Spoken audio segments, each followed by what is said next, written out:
There is a type of person Dwight Eisenhower was afraid of.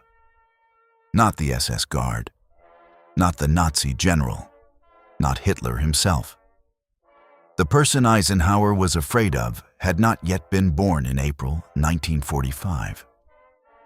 He would appear 20, 30, 50 years later in a living room somewhere, holding a newspaper or a television remote or a phone. And he would look at the evidence of what had been done in those camps, and he would say, "This was exaggerated. This was staged. This was propaganda. This never happened the way they say it happened." Eisenhower saw this person coming. And in the spring of 1945, with a war still unfinished and an army still fighting across Germany, he built a trap for him. The trap had no bars, no locks, no guards.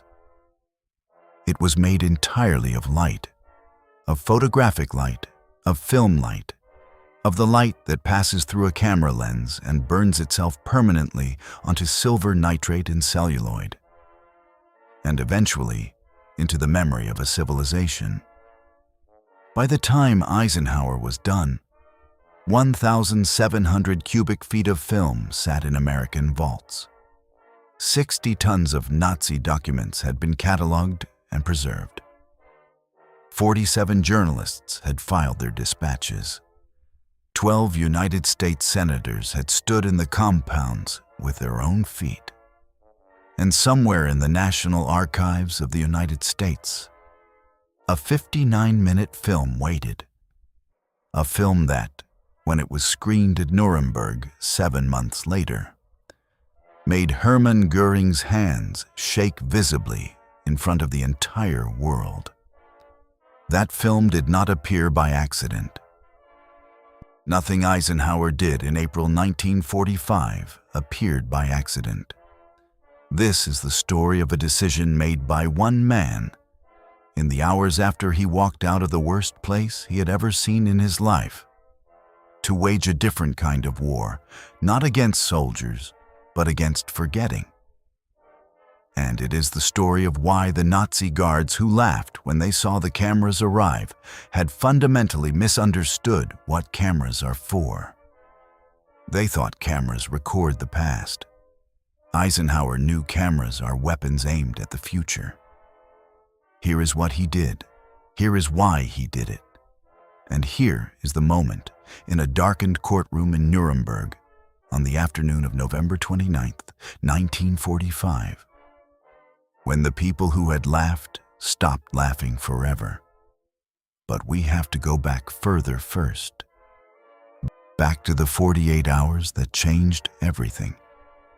Back to the moment Eisenhower stepped out of his staff car at a camp called Ohrdruf and understood, with a cold and absolute clarity, what the next 50 years were going to require of him.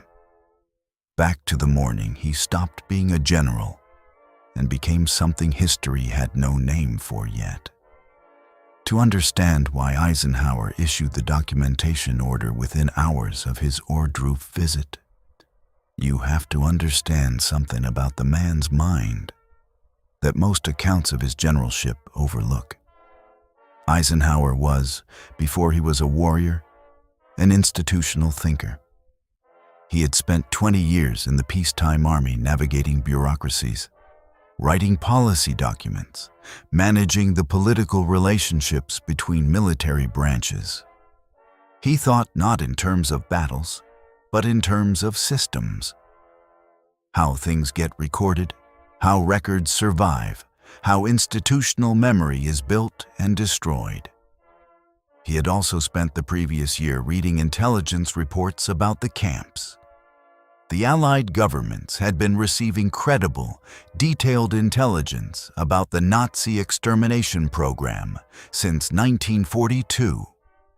Jan Karski, a Polish resistance courier, had personally briefed President Roosevelt and Secretary of State Cordell Hull in July 1943.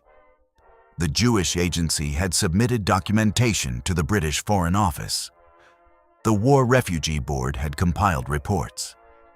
The information existed. What had not existed, what Eisenhower had understood from the intelligence reports, would be the crucial problem, was physical, irrefutable, documented evidence on a scale that could not be dismissed. Testimonies could be called exaggerations, reports could be called propaganda, witnesses could be called unreliable, traumatized, motivated by political grievance.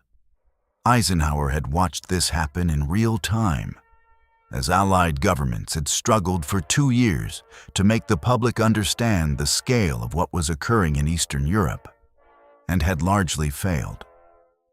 Not because people were malicious, but because the scale was genuinely incomprehensible without physical proof. On April 12, 1945, walking through Ohrdruf for 2 hours, Eisenhower had the physical proof. The question was what to do with it. He answered that question before he was back in his staff car. Colonel James Shea, Eisenhower's press aide, traveled with him to Ohrdruf and recorded the exchange in his diary. According to Shea, Eisenhower said the following, approximately, on the drive back to headquarters: "This must be preserved. All of it. Everything that's in that place must be on film and on paper before another week passes. I don't care what it costs in manpower and equipment. I don't care if we pull Signal Corps units off active operations. This takes priority. Because 30 years from now, people are going to say, this never happened. And when they do, I want the evidence to already be everywhere. 30 years from now." It was April 1945. The war in Europe had not yet ended. Eisenhower was simultaneously managing the final push into the German heartland, coordinating with Montgomery in the north and Patton in the south, handling the Soviet relationship at the Elbe, navigating the political complexities of German surrender. And he was thinking about 1975, about 2025, about the moment which he foresaw with a precision that has been confirmed by everything that has happened since. When the men who had held cameras in those compounds would be dead, and the men who had held shovels would be dead, and the men who had held the gates open would be dead, and the only thing standing between the truth and the lie would be the records. He was going to make sure the records were indestructible. The formal documentation order went out from Supreme Headquarters Allied Expeditionary Force on the morning of April the 13th, 1945. It was addressed to every Army Group commander in the European theater and to the commanding officers of every Signal Corps unit attached to Allied forces. The language was direct, unambiguous, and, for a military order, unusually explanatory. Eisenhower did not simply command the documentation. He stated the reason for it. The importance of preserving evidence of German atrocities discovered in liberated areas cannot be overstated.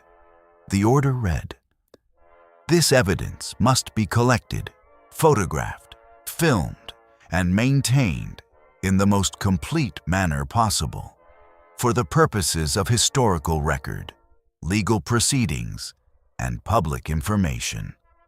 No item of evidence is to be removed, altered, or destroyed prior to complete documentation. Units are directed to treat the preservation of this evidence as an operational priority, equivalent to the securing of military objectives. Equivalent to the securing of military objectives. In the military hierarchy of priorities, that language placed the cameras in the same category as tanks and artillery. It meant that Signal Corps units could not be reassigned away from documentation work without explicit approval from Shaif. It meant that supply allocations for film, equipment, and personnel would be protected from the constant pressure to strip assets for combat operations. It meant that Eisenhower was spending military capital, real, finite military capital, in the middle of an active war, to make sure the cameras kept running. The apparatus that responded to the order was substantial. The Army Pictorial Service, under the command of Colonel Melvin Gillette, coordinated the deployment of Signal Corps' cameramen across 12 liberated camps in the weeks that followed. The unit's standard mission was combat photography, documenting battles, mapping terrain, recording military operations. It was now redirected entirely to a different kind of documentation. Private First Class Arnold Newman, a Signal Corps photographer from New York City who had been covering combat operations in Germany, received his reassignment order on April 14th. He was 24 years old. He had photographed the Rhine crossing, the advance into the Rhineland, the destruction of German cities. He thought he had seen everything a camera could be asked to document. The reassignment order said I was being sent to assist in documentation of a liberated German camp. He recalled in an interview conducted by the Army Center of Military History in 1985. It didn't tell me what that meant. I assumed it was a POW facility, maybe. Something I'd photographed before. I arrived at Buchenwald on April 16th. I had my camera around my neck. I had 6 rolls of film. I thought that was plenty for a day's work. I shot 87 rolls of film in 5 days. Buchenwald, April 16th, 1945. The camp had been liberated 5 days earlier, on April 11th, by troops of the 9th Armored Infantry Battalion. They had found approximately 21,000 survivors. They had found the bodies of those who had not survived the final weeks. Prisoners shot by the SS as the Americans approached. Prisoners who had died of starvation and disease in the chaos of the camp's final days. They had found the records. This was the element of Buchenwald that most surprised the American soldiers and, subsequently, the Signal Corps cameramen who arrived to document it. The Nazis had attempted to destroy evidence, burning buildings, shooting witnesses. But they had not destroyed the administrative records of the camp. 40 years of bureaucratic German thoroughness had produced a paper trail of extraordinary completeness, and much of it survived. The Buchenwald records documented every prisoner who had entered the camp since 1937. Name, date of arrival, nationality, work assignment, caloric allocation per day, medical status, cause of death. The cause of death entries were often clinical to the point of absurdity: heart failure, pneumonia, natural causes. But the dates and the numbers were real. And when Signal Corps personnel began photographing those records, page by page, they were creating a legal and historical archive that would prove decisive at Nuremberg. Private Newman photographed records for 3 full days before he photographed anything else. Colonel Gillette's orders were specific, he said. Documents first. Before the weather gets to them, before they degrade, before anything happens to them. We had a team of 6 photographers rotating through the administration block around the clock for 4 days. The documents they photographed would eventually fill 22,000 pages of Nuremberg trial exhibits. But the documents were not what the world would see in Life magazine. the world would see what Private Newman photographed on his 4th day at Buchenwald, when he left the administration block and walked into the main compound for the first time. I had been inside that building for 3 days, he said. I had been looking at paper, numbers on paper. I knew intellectually what the numbers meant. But I had been functioning as a technician. Frame, focus, expose, advance. Frame, focus, expose, advance. It was the only way to do the work. When I came outside and walked into the yard, the first thing I saw was a man, a survivor. He was sitting on the ground with his back against a fence post. He was wearing the striped uniform. He was looking at me. Newman stopped in the 1985 interview. He was looking directly at my camera. He had been a person before this place, who had had a name and a family and a life. You could see it. It was still there, in his face, underneath everything this place had done to him. He was looking at my camera, and I understood. I think I understood this instinctively, not as a thought, that he wanted to be seen, that being seen was a form of testimony, that if I took this picture, this man would exist in a way that the camp had tried to make it impossible for him to exist. I took the picture. Then I sat down on the ground next to him, and I didn't move for about 20 minutes. The photograph Private Newman took that day was published in the Army weekly newspaper Stars and Stripes on April 22, 1945. It was later included in the Signal Corps' official documentary record of the liberated camps. The man in the photograph was never identified. Cameras and still photographers were only part of the apparatus Eisenhower set in motion. He wanted film, moving pictures. Because he understood, with the intuition of a man who had watched newsreels change public opinion throughout the war, that film carried an emotional authenticity that photographs approached but could not fully achieve. Film showed breath. Film showed movement. Film showed the living survivors of Buchenwald and Dachau and Mauthausen as animate human beings rather than as fixed images that the mind could, with sufficient effort, hold at a protective distance. He made 2 calls. The first was to the Army Pictorial Service's Film Division, which immediately redirected its documentary units to the liberated camps. The second was to Hollywood. The United States Army had, since 1942, maintained a relationship with the American film industry for the production of training films, propaganda reels, and combat documentaries. John Ford had filmed the Battle of Midway. William Wyler had flown combat missions over Germany to document the air war. Darryl Zanuck had produced Army training materials from his Fox studio lot.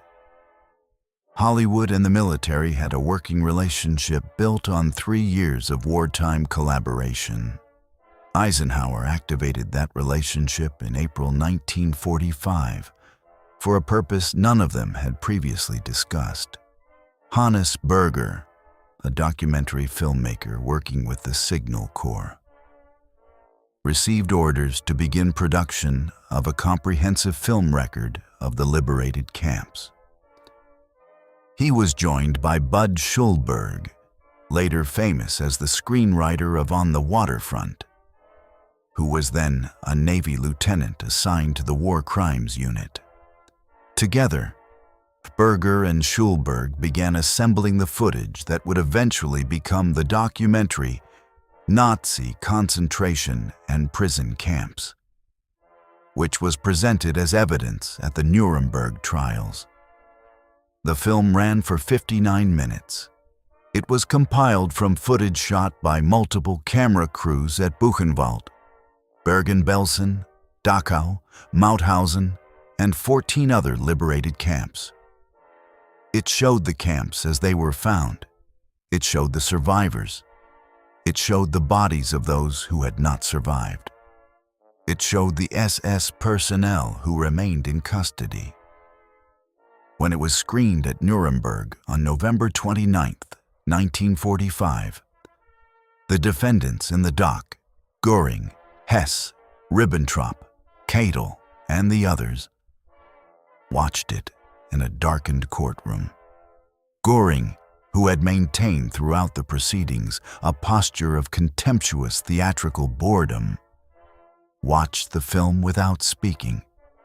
When the lights came back up, observers noted that his hands, resting on the dock in front of him, were shaking. He never acknowledged this. He denied it later to his lawyer. The camera did not care what he denied. What you just heard is not in any textbook.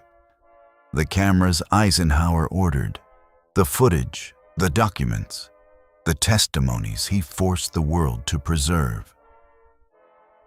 They tell a story most people have never had access to.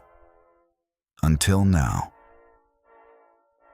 What Eisenhower saw in the camps. In April 1945, Eisenhower stepped into the Nazi camps and witnessed horrors no human being should ever see. For the first time, unpublished accounts, original documents, and powerful testimonies from the soldiers and survivors who stood there with him. See the camps through Eisenhower's own eyes. Understand the full magnitude of what he witnessed. A story you will never find in ordinary books. The link is in the description and pinned in the first comment. Don't scroll past it. Among all the photographers and filmmakers who passed through the liberated camps in April 1945, one produced work that defined the visual language through which the Holocaust would be understood by the English-speaking world for decades afterward. Margaret Bourke-White arrived at Buchenwald on April 15, 1945. With a Rolleiflex camera, 6 additional lenses, and a mental discipline she had developed over 15 years of photographing war, famine, and industrial catastrophe. She was 40 years old. She had photographed the Soviet famine of 1921, the Great Depression, the bombing of Moscow, the battle for Cassino. She was, by any measure, the most experienced female war photographer in the world. She later wrote that Buchenwald broke her system. I have a trick. She wrote in her memoir, Portrait of Myself, published in 1963. When I am photographing something that I cannot allow myself to feel. Because if I feel it, I will stop functioning. I pretend I am standing behind glass. The camera is in front of the glass. I am behind it. What I am looking at is happening to the world in front of the glass, and I am documenting it from behind, and I will feel it later when the film is developed and the work is done. At Buchenwald, the glass broke. She worked for 6 hours on that first day. She shot 80 rolls of film. She photographed the barracks, the crematorium, the piles of bodies that the liberating soldiers had not yet been able to bury, the storage rooms containing the possessions of the dead. She photographed the survivors, the men in the striped uniforms who watched the cameras with eyes that had seen what cameras had not been present to record, and she photographed the civilians. On April 15, 1945, American commanders had ordered the citizens of the nearby city of Weimar, 7 miles from Buchenwald, to march to the camp and see what had been done in their proximity. Bourke-White was present when they arrived. She photographed their faces as they walked through the gate.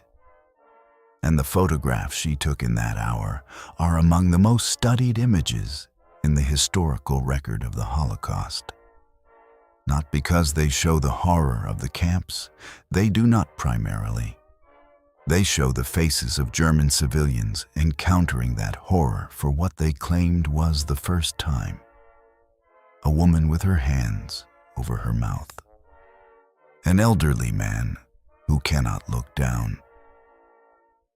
A younger woman, well-dressed, whose face has no expression at all, which, Bourke-White noted, was the most disturbing face she photographed that day. The face without expression, she wrote, is the face that has decided, at some level below consciousness, not to be changed by what it is seeing. It is the face of someone who has already begun the process of forgetting. I photographed that face because I knew, even then, that it was the face we would have to argue against for the rest of our lives. Her photographs appeared in Life magazine on May 7th, 1945. The issue sold out across America in a single day. Newsstand operators reported that people read the magazine standing in the street, unwilling to wait until they got home. Eisenhower's documentation order covered every medium available in April 1945. Photographs, film, written testimony, official army reports, congressional witness accounts, and radio.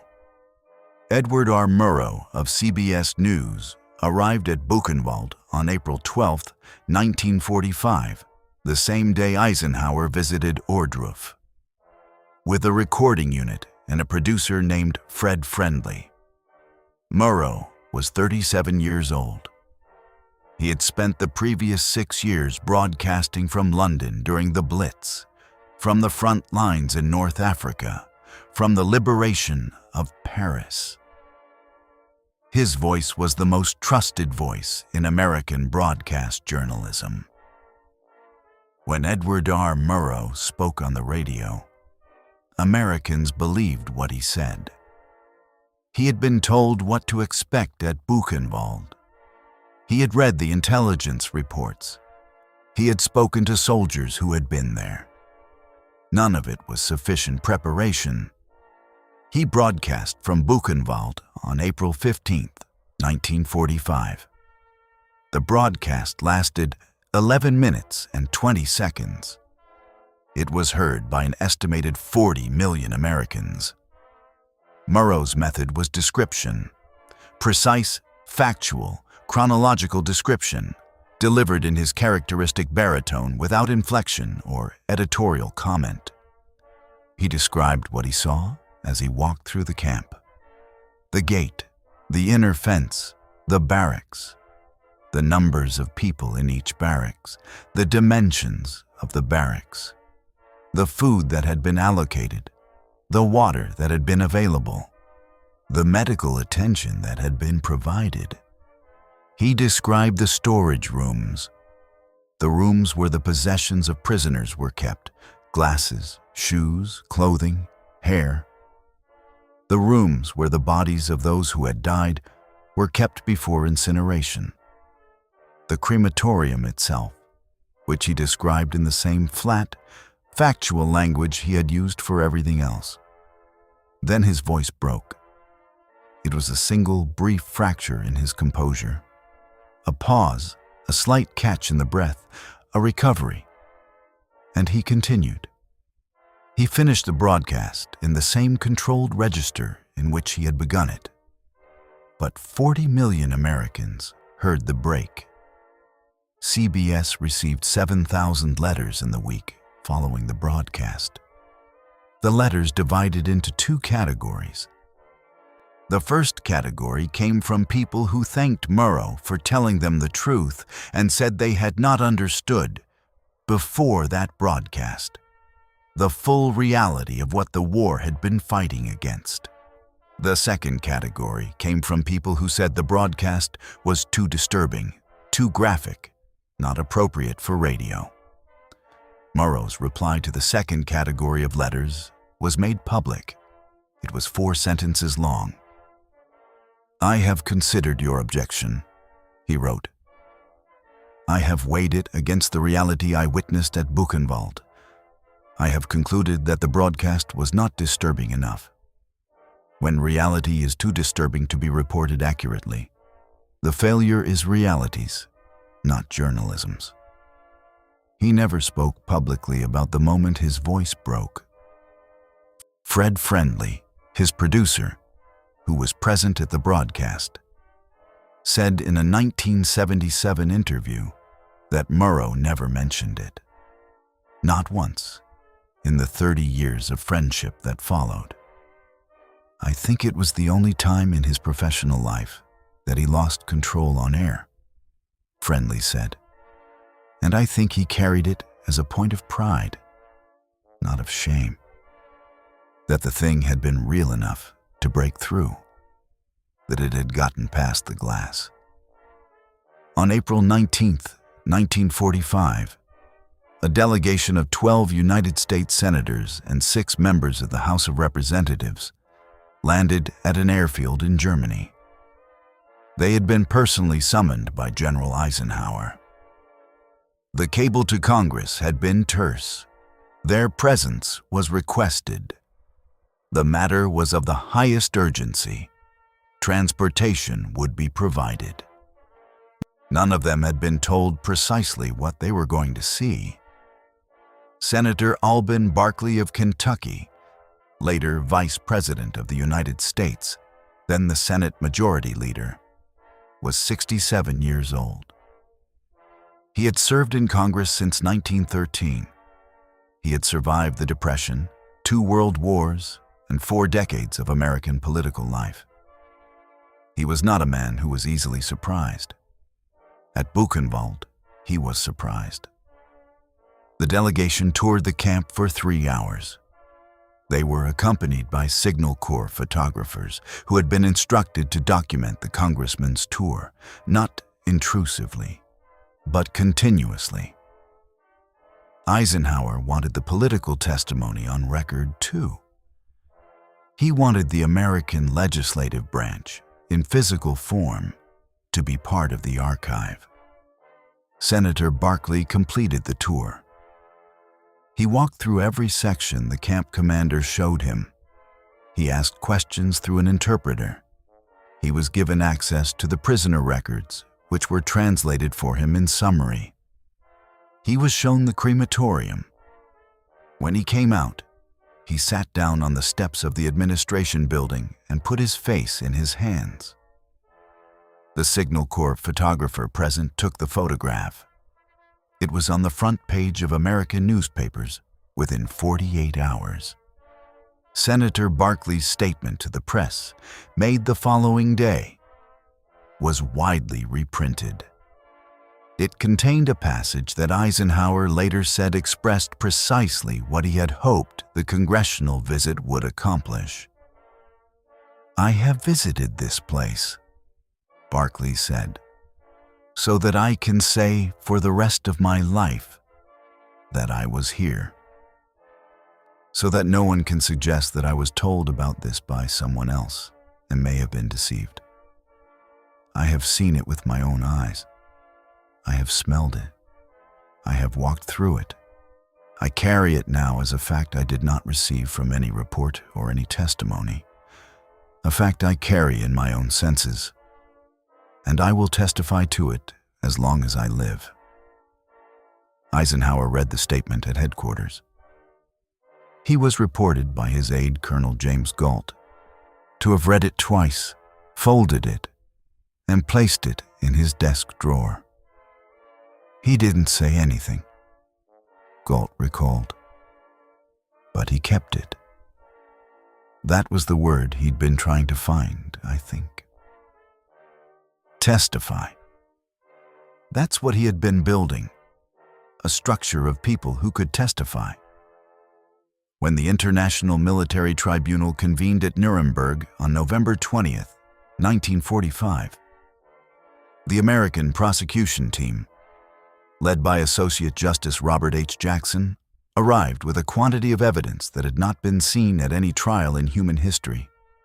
60 tons of documents, 1,700 cubic feet of film, hundreds of photographs, thousands of pages of witness testimony. The documents were, in large part, the Nazi bureaucracy's own records, captured at the camps, at the Reich Chancellery, at SS headquarters, at the offices of every administrative apparatus that had managed the extermination program.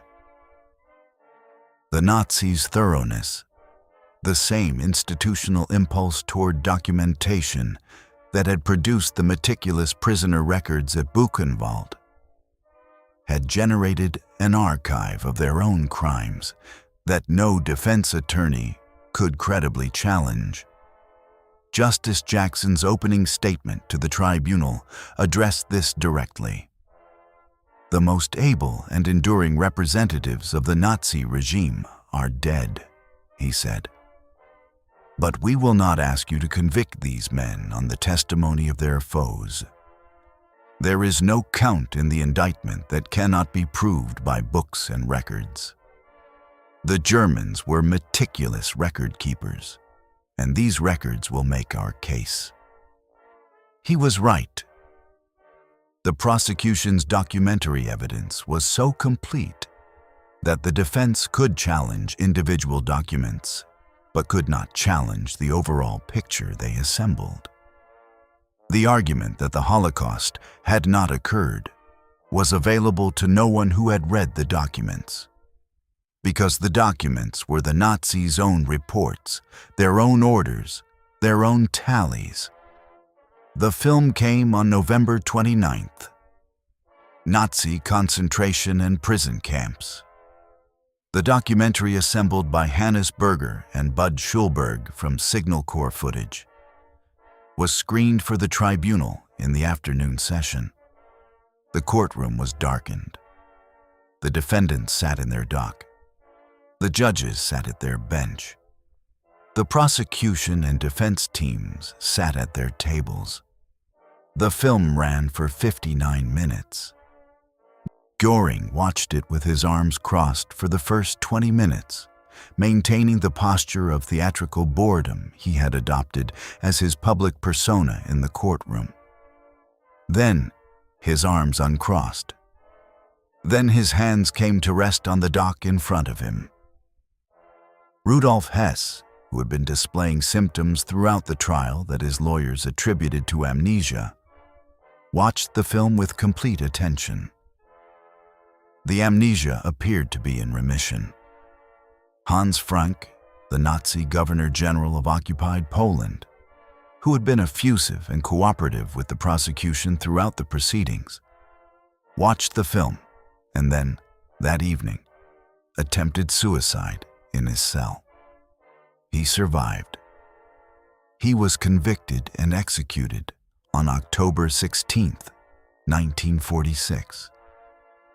The film itself was admitted as Exhibit USA-79.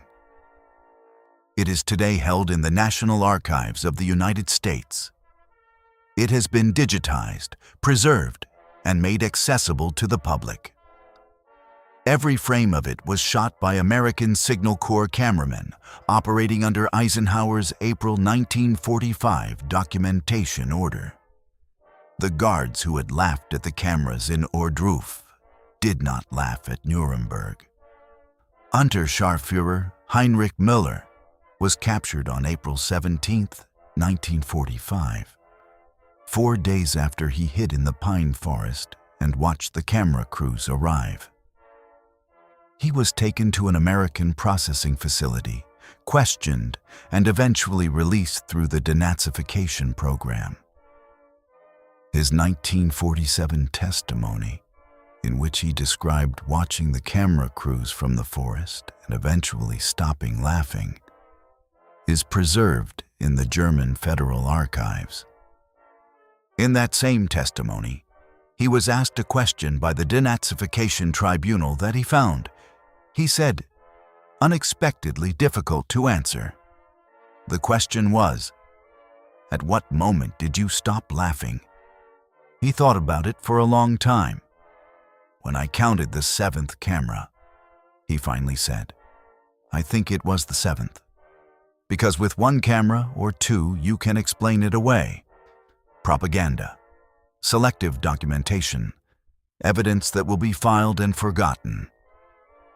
But 7 cameras, arriving separately from different units, covering different sections of the compound simultaneously. That is not propaganda. That is something systematic. That is someone who has decided that this will be remembered. I understood at that moment that whoever had given the order for those cameras understood something that the Reich had never understood, which is that the truth, if it is documented completely enough, cannot be killed. Muller paused. We killed everything else we needed to kill. We were very good at that, but we never figured out how to kill a photograph. Eisenhower had understood this before he ever stepped through the gate at Ohrdruf. He understood it because he had spent his career in an institution that runs on documentation, on records, on the paper trails that survive individuals and administrations, and become the material from which history is built. He understood that the SS had tried to destroy the evidence not because they thought it would work indefinitely, but because they hoped to buy enough time, a decade, 2 decades, a generation, for the world's attention to move elsewhere, for the witnesses to die, for the physical reality to decompose and be covered over. He denied them the time. He put cameras in every building. He brought journalists through every gate. He summoned senators and representatives to stand in those compounds in their suits and ties and become witnesses themselves, embodied, unchallengeable on the record for as long as they lived. He told Colonel Shea on the drive back from Ohrdruf that he wanted the evidence to be everywhere before another week passed. He meant it literally. The evidence is, today, in the National Archives, in the Imperial War Museum in London, in the Bundesarchiv in Germany, in the Yad Vashem Archives in Jerusalem, in the collections of the United States Holocaust Memorial Museum, in 59 minutes of Signal Corps footage that anyone in the world can watch today, on a screen in their pocket. The Nazi guards laughed at the cameras. 70 years after those guards were dead, the cameras were still running. That is what Eisenhower understood, standing in a pine forest in Germany in April 1945, that the SS did not. The truth, documented completely enough, cannot be killed. The laughter was always going to stop. What Eisenhower saw in the camps. In April 1945, Eisenhower stepped into the Nazi concentration camps and witnessed horrors no human being should ever see. Unpublished accounts, original documents, powerful testimonies from the soldiers and survivors who stood there with him. For the first time, see the camps through Eisenhower's own eyes. Understand the full magnitude of what he witnessed. A story you will never find in ordinary books. The cameras captured it. This ebook lets you see what they saw. Link in the description, pinned in the first comment. It's there. Go get it.